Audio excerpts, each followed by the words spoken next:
CTV Calgary, local breaking news. Good afternoon. Repairs on the Bears Paw feeder main should be done by the end of this year. The original projected timeline was 2 years.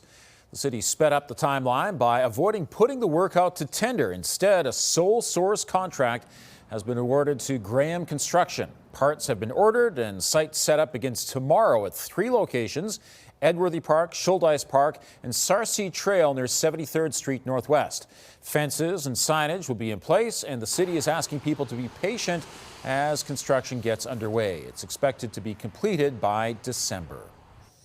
A violent and reckless crime spree across several North Calgary neighborhoods last week has landed 3 teenage boys in police custody. Police say the 17-year-old suspects drove around targeting homes and vehicles using pellet guns and bats, causing a lot of damage. In one instance, investigators say the occupants of a parked car outside a Northwest 7-Eleven were chased by the suspects and shot at using the replica guns. In another incident, a vehicle's windows were blown out while on Deerfoot Trail. Incredibly, no one was hurt. It's believed the teens, now facing multiple charges, did not act alone, and police are looking for the other culprits. The owner of 2 Calgary tow truck companies faces multiple fraud charges. It follows complaints from 2 insurance companies about suspected fraudulent activity and excessively high fees. The owner of Southway Towing and Countryside Towing, 25-year-old Hassan Ashraf Zahran, faces 9 counts of fraud plus stolen property and mischief charges. Last year, the city and the province passed new laws aimed at cracking down on predatory towing practices. An investigation is underway into what sparked a fire at a home in Pineridge this morning. Fire crews were called around 8:30 to the 6400 block of 28th Avenue Northeast. When they arrived, smoke was coming from the roof of the home. The home was under renovations, and 2 workers were on site at the time. Nobody was hurt, and crews were able to put out the fire that was burning in the ceiling before it spread to neighboring homes. A survey conducted by the Alberta Teachers Association paints a grim picture of how its members feel about the current state of classrooms. Over 5,500 teachers and school leaders were surveyed. It was conducted between November 21st and December 5th, after the province invoked the notwithstanding clause, forcing teachers back to work. 95% reported high levels of occupational stress. Respondents also highlighted collapsing teacher well-being, overwhelming classroom complexity, resource gaps, along with system and policy pressure. They're calling for real solutions, including staffing and other resources that match the conditions that they are facing every day. The government cannot continue to pretend that class size and complexity do not matter. The Premier and the Minister of Education must move from statements of concern to measurable action. They cannot continue to rely on the dedication of teachers while failing to give them the tools and support that they need. In a statement, the province says it's working to address classroom size and complexity through a cabinet committee. It's also committed to hiring 3,000 teachers and 1,500 educational assistants. The program is promising a new option to connect employers with young talent, focusing more on skills than experience.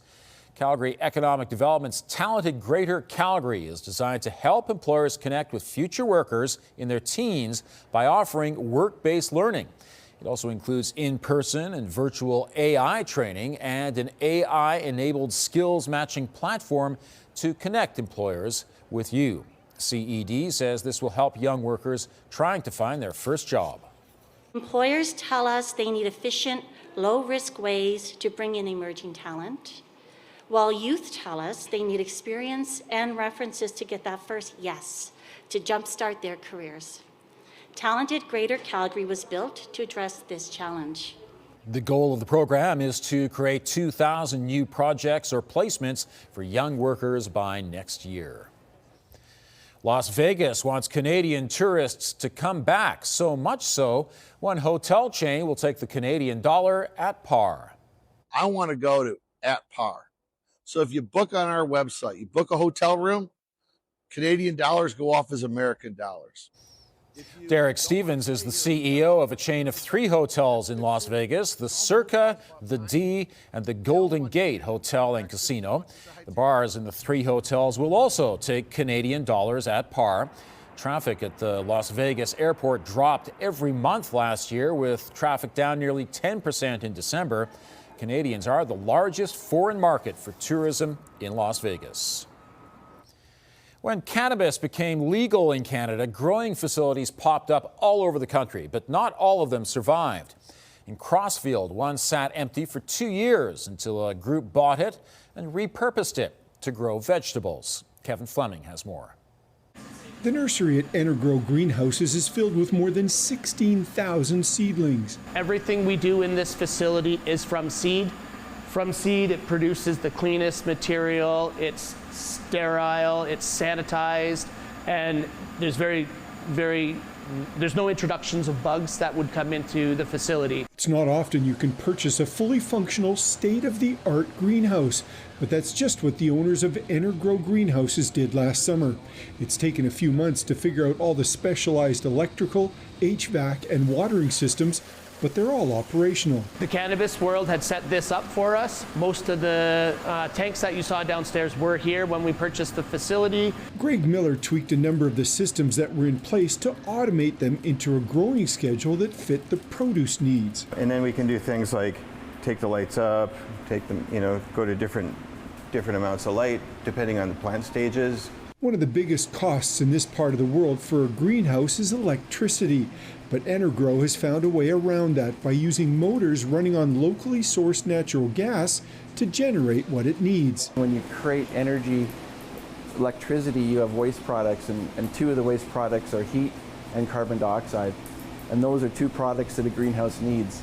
So we can make electricity and use our waste products for the greenhouse. Glenn Wilde says any extra electricity will be sold back to the grid. He says it's a win-win for the company and the town of Crossfield. Incorporating power generation and food production in a community application or in a community setting is just a common sense thing, and Alberta's a perfect place to be doing it. Wilde says they'll soon have tomatoes ready to pick and are even trying a crop of cantaloupe. Kevin Fleming, CTV News, Crossfield. And Energrow is eventually looking to expand its current site and says this model can work in municipalities all over the province to provide locally grown produce.